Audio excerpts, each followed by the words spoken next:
आपण पाहत आहात रायगड टुडे न्यूज, जनमनाचा कानोसा, समाज मनाचा आरसा।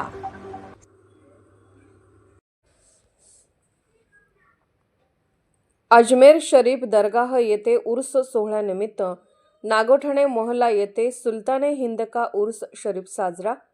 नागोठणे रोशन पदके। शुक्रवार दिनांक 26 डिसेंबर रोजी राजस्थानमधील अजमेर शरीफ दरगाह येथे 814व्या उर्स सोहळ्याची सुरुवात झाली आहे। यावेळी लाखो भाविक दर्शनासाठी आले होते। या दरम्यान दरगाह परिसरात सुफियाना कलाम आणि भक्तिमय वातावरण होते। देशभरातून लाखो भाविक दरगाहमध्ये पोहोचले होते।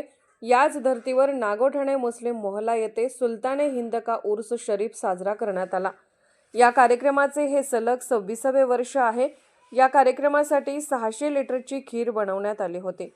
यावेळी नागोठणे येथील मशिदीतील इमाम जवाद मापकर यांच्याकडून फातिहा पढण्यात आला। त्यानंतर सर्वत्र फटाक्यांची आतिषबाजी करण्यात आली व सर्व उपस्थितांना खिरीचे वाटप करण्यात आले। त्याचप्रमाणे संपूर्ण मोहल्ल्यामध्ये ही खीर वाटण्यात आली। यावेळी मुस्लिम मोहल्ल्यामधील विविध मान्यवर मुस्लिम समाजबांधव मोठ्या संख्येने उपस्थित होते। सरकार के अजदाद, सरकार के वालिदैन करीमीन की बारगाह में हदिया है, मौला कबूल फरमा। तमाम उलमा, अइम्मा, तमाम सरकार की उम्मत के तमाम औलिया की बारगाह में हदिया है, मौला कबूल फरमा। अहले बैत अतहार की बारगाह में हदिया है, मौला कबूल फरमा। खुसूसियत के साथ पीर पीरा, मीर पीरा, शाह जीला हज़रत सैयदना शेख अब्दुल कादिर जिलानी हुजूर गौसपाक की बारगाह में हदिया है, मौला कबूल फरमा। हज़रत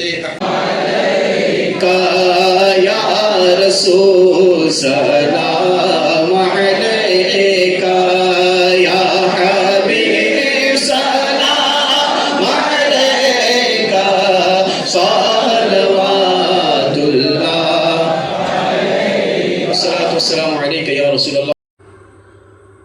रायगड टुडे न्यूज चॅनलला लाईक करा, शेअर करा आणि सबस्क्राईब करा।